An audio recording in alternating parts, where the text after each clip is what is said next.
Hey there guys, it's George from ALM Fitness. Now in today's video we are going to talk about a topic which comes up quite often, and it is deloading. So you might have heard it be called deloading, you might have heard it be called an easy week or a recovery week or even just a few days maybe. But essentially we're going to talk about what it is, should you do it, and is it even important, do you need to do it? So first of all, what is a deload? What is a deload week or however long? It basically refers to a period of time in your training where you just go a little bit easier, you tailor things back, you take things back a little bit, and you start to make it so that you're promoting your recovery a little bit more. It's usually done after we've had a period of hard training or training for a significant period of time, and maybe we've started to plateau a little bit, we're not seeing the results that we want, or we're getting a bit fatigued and a bit tired and we might need that rest. So that's essentially what it is.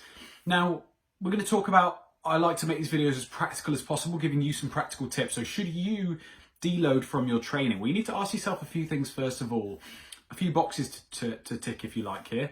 The first box would be, are you training hard enough? Have you been training really hard over the last few weeks, consistently, multiple days throughout the week? Whatever your training is, have you been really going for it? So if you're the sort of person who ticks that box, you might be eligible for a deload. It might be a good thing to do a deload.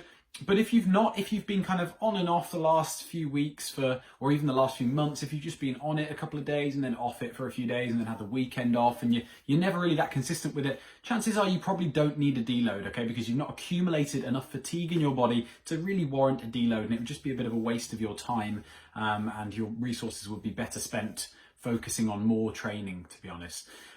But if you tick that box and you're training hard, you've got to think about the next point. So you may be training really hard. Now, let's say we've done this for around about 3 or 4 weeks now. We've been going for it. We've been training hard, maybe 5 or 6 times a week. And it might be less than that, and that's fine. You might still need to deload. We'll talk about that in a moment. But the next point is, do you feel as if you've accumulated quite a bit of fatigue? And there's a few signs to kind of tell if you have, or if maybe you could carry on going for a little bit longer.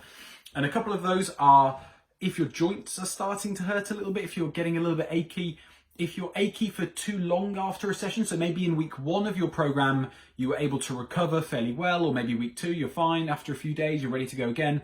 Is it getting to the point now where it's getting past a few days and you're still feeling a little bit tight and a little bit achy from that session before, even though the session itself hasn't got much harder? So maybe your body's just showing signs of having trouble recovering from your sessions or recovering as quickly and as efficiently. That's one of those. Another point to do with that is maybe you're starting to feel a little bit generally less well. Maybe you're feeling a little bit ill. You've lost that feeling of strength, especially if you were engaging in strength training. You've lost that feeling of strength. If you're doing cardiovascular training, maybe you're just starting to feel a little bit chesty, just a little bit generally run down.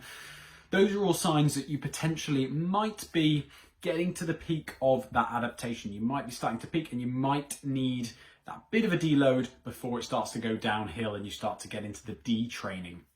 So if we're happy with that and we think, yeah, I tick those boxes, been training for a little while now, quite hard, and I'm starting to get a bit sore and I'm just not feeling that great anymore, not really making any progress, it might be time for you to do a deload. Now, what should you do on a deload? What does a deload even mean? What does it look like in a practical sense?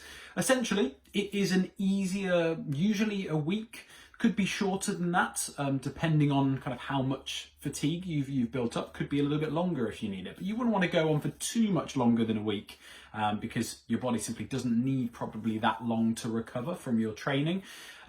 Now, during this week, it's important for me to say that you should probably still do something, okay? It's not just a week of sitting around and doing nothing, although that wouldn't be the end of the world. If you really felt that fatigued and you wanted to just do nothing for a week, especially something like if you're going on holiday, and you want to just enjoy yourself and not really exercise, and that's absolutely fine. You can do that. You're not going to lose a lot of muscle or a lot of fitness by doing that.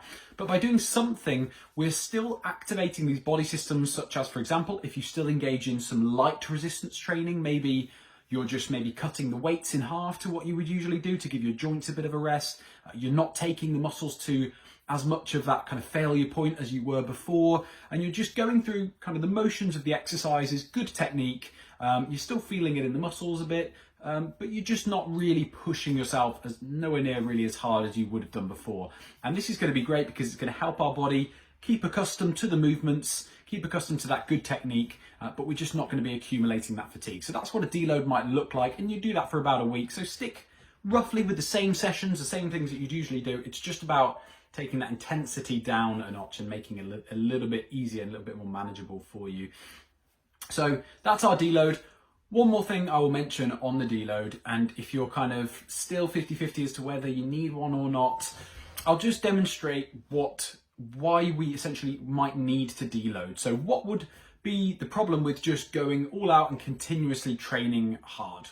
You know, what would be the issue with that? Why do we need to deload? Well, if you think about your training and you think about your fatigue as well, so we've got training on one hand. Obviously, the more training we do, the more adaptations we get, the positive adaptations, muscle building, physical fitness, things like that. But then as we do more training, we're also increasing our fatigue as well. So we can't just do an unlimited amount of training. If we spent all day, every day training, we would eventually just bottom out and we would get what we call overtraining. So as we do more training, the fatigue also creeps up. So if you imagine your adaptation, so the positive adaptations that are happening to your body, if you imagine it kind of going up like this on the graph, so your adaptations are going up as you do more and more training, and then it starts to kind of plateau at the top here as you do lots and lots of training, and then you're starting to feel really fatigued and you're starting to get sore, and then every training session it just kind of doesn't really feel the same, and then you're not able to lift as much weight, so on, and you can see we're starting to go down here, and we're starting to maybe lose some of those benefits that we gained on the way up there. So in order to combat that kind of moving down bit there, what we want to do instead is we want to train hard, we want to keep training, and then just as we start to get to that overreaching point, that point where we're feeling a little bit overtrained maybe, and we're really trying hard, and we're sensing we're not really getting the same effort out of our workouts, instead of then going down and ignoring that and just keep trying to do more, we're going to get to that point and we're going to have a deload. So then we're going to settle off, okay? We're not overtraining, but we're not really making too much progress at the same time. So we're just going to have a rest. We're going along like this. And then what we're going to do is we're going to start again. So you might deload, it might stay the same, might drop off a little bit in terms of the gains that we've made on that last week, but then we're going to start the new training phase. We're going to go up again. And then we're going to deload and we're going to go up again. And what your curve is going to look like in terms of training adaptations is something that will be kind of doing this. Okay, it's not just going in a straight line, but over time, the average will be from the start here to the end, you'll have made some great progress, okay? Whereas if we were to just constantly train with no rest, we're gonna go up, we're gonna bottom out, and we'll just be stuck in this rut of feeling rubbish, of not really recovering. So that hopefully is a bit of a visual reminder of what a deload is for, and if it could be beneficial to you. So get thinking, do you need a deload? It might be that you don't need one, and that's absolutely fine. Keep making progress until you feel like you need one, or until you match the things that we've mentioned in this video, and at which point you can take that deload. Thanks for listening, guys. I'll be back with another video soon.